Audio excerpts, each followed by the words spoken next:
So top మోస్ట్లో వచ్చిన వాళ్ళకి okay final వాళ్ళకి, బట్ మనకి దాని తర్వాత కేటగిరీ వచ్చేస్తే 70 to 80% వాళ్ళు కూడా ఉంటారు. సో వాళ్ళకి ఎలాంటి యూనివర్సిటీలో మేడం ఇక్కడ వీళ్ళు అత్యంత లూజర్స్, అంటే ఇన్ఫర్మేషన్ మిస్ఇన్ఫర్మేషన్ అయినందువల్ల ఎక్కువగా నష్టపోతున్నటువంటి పేరెంట్స్ అయితే ఈ పర్టికులర్గా ఒక 70 to 90% ఉంటారు.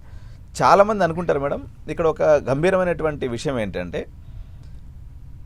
దురదృష్టవశాత్తు లేకపోతే అదృష్టవశాత్తు భారతదేశం అనేది చాలా పాపులస్ కంట్రీ, చాలా జనాభా ఉన్నారు కాబట్టి 14 లక్షల మంది రాసినప్పుడు మనకు ఉన్నటువంటి 50,000 సీట్లలో అంతవరకే వస్తుంది. ఎంతమందిని కొట్లాడినా ఎంత బాగా కొట్లాడినా జరిగేది ఇది. 90% వచ్చినటువంటి వాళ్ళకి జనరల్గా ఎలా ఉంటుందంటే మేడం, వీళ్ళకి కొన్ని ఎంట్రన్స్ ఎగ్జామ్స్ ఉంటాయి. లైక్ మణిపాల్ ఎంట్రన్స్ అని చెప్పేసి, విఐటి ఎంట్రన్స్ అని చెప్పేసి, అమృత ఎంట్రన్స్ అని చెప్పేసి, లేకపోతే సియువిటి ఎంట్రన్స్ ఎగ్జామినేషన్ అని చెప్పేసి, ఇట్లా డిఫరెంట్ ఎగ్జామ్స్ ఉంటాయన్నమాట. ఉదాహరణకి బిట్సాట్ ఎగ్జామ్ అని చెప్పేసి, ఈ బిట్సాట్లో మనకు ప్రధానంగా ఇప్పుడు ఎన్ఐటీకి సంబంధించి బ్రాంచ్ విషయంలో కూడా ఒక కన్ఫ్యూజన్ ఉంటుంది మేడం. ఇప్పుడు మనం ఏమనుకున్నాం 50,000 దాకా ఏదో ఒక బ్రాంచ్, కానీ మెకానికల్, సివిల్ లేకపోతే ఈ పర్టికులర్ బ్రాంచ్కి అయితే చాలా లిబరల్గా సీట్స్ దొరికే అవకాశం ఉంది మేడం. ఈరోజు సిఎస్సి ఉన్నటువంటి బబుల్ పరిస్థితుల్లో ఏదో ఒక బ్రాంచ్ తీసుకున్నప్పటికి కూడా అది చిన్నగా అనుకోవాల్సినటువంటి అవసరం లేదు.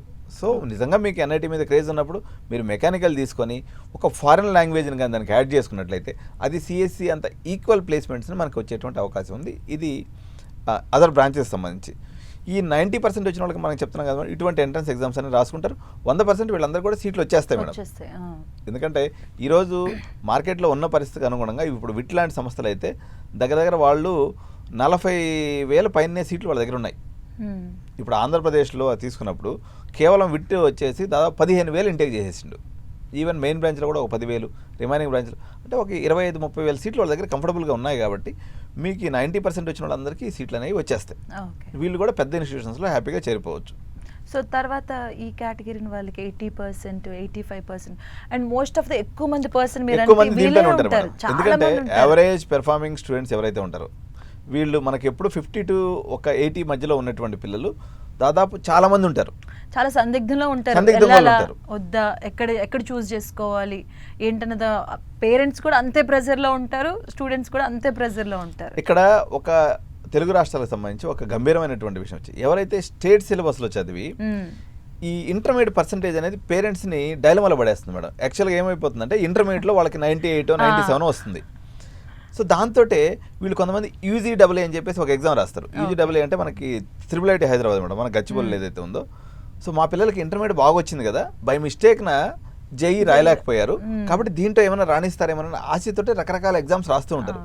కానీ నేను పేరెంట్స్ అందరికీ కూడా నేను చెప్పేటువంటి విజ్ఞప్తి ఏంటంటే మేడం, తెలుగు రాష్ట్రాల్లో ఉన్నటువంటి పర్టికులర్గా పేరెంట్స్ పర్టికులర్గా ఈ స్టేట్ బోర్డులో ఎవరైతే చదువుతారో, ఏపీ కానీ లేకపోతే తెలంగాణ కానీ, మీరు ఇంటర్మీడియట్ మార్కుల్ని జస్ట్ అదే సరే మనకు అదృష్టం కొద్దీ వచ్చినాయి బాగానే ఉంది, కానీ దాన్ని టాలెంట్కి ప్రాతిపదికగా తీసుకోకూడదు మేడం.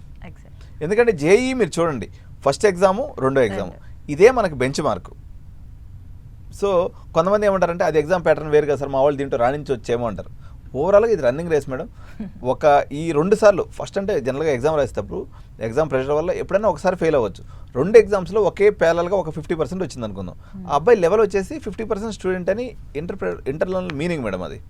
సో దానికి తగ్గట్టుగా మీరు ప్రిపరేషన్ ఆఫ్ ప్లాన్స్ చేసుకోవాలి, నెక్స్ట్ అడ్మిషన్స్ ఎక్కడ తీసుకోవాలని ప్లాన్ చేసుకోవాలి తప్ప ఇంటర్మీడియట్ పర్సంటేజ్ బేస్ చేసుకుంటే మాత్రం, ఉదాహరణకి ఇంటర్మీడియట్ పర్సంటేజ్ పాయింట్ ఆఫ్ వ్యూలో దేశవ్యాప్తంగా చాలా కొద్ది కాలేజీలు మాత్రమే నిజంగా కన్సిడర్ చేసి మీకు ఫ్రీ సీట్ వచ్చేటువంటి అవకాశం ఉంది. ఇందులో ప్రధానంగా పెద్ద బ్రాండ్స్ నుంచి చెప్పుకోదగినటువంటి college SRM university, Sonipat, Delhi madam. పెద్ద బ్రాండ్ అది. కానీ అక్కడ ఉన్నటువంటి స్థానిక పరిస్థితుల వల్ల వాళ్ళు ఈ 95% వచ్చినటువంటి వాళ్ళకి ఫ్రీ ఎడ్యుకేషన్ అనేది వాళ్ళు ఇవ్వడం జరుగుతుంది. ఇది మన తెలుగు పిల్లల యొక్క వరం. మనకు ఆల్రెడీ ఎస్ఆర్ఎం అంటే చాలామందికి ఇష్టం ఉంటుంది కాబట్టి మీరు ఈ ఆప్షన్ వాడుకోవచ్చు. కానీ బట్ జనరల్గా ఇంటర్మీడియట్ బేస్ మీద ఏ కాలేజీ కూడా సీట్లు ఇచ్చే పరిస్థితి లేదు. ఇక్కడ ఇంకొక విషయం నేను ప్రత్యేకంగా మీకు చెప్పాలి మేడం, ఈ IIIT హైదరాబాద్కి సంబంధించి ఇంటర్మీడియట్ ఎగ్జామ్స్ని బేస్ చేసుకొని ఇస్తామని వెబ్సైట్లో పెట్టుంటారు మేడం. టెక్నికల్గా ఇది అసాధ్యం అయినటువంటి పని, అది వీలు కాదు. కాబట్టి యూజీడబ్ల్యూ మీద ఇంటర్మీడియట్ మార్కుల ద్వారా మీరు సీటు తెచ్చుకోవటం అనేది ఆల్మోస్ట్ నో స్కోప్.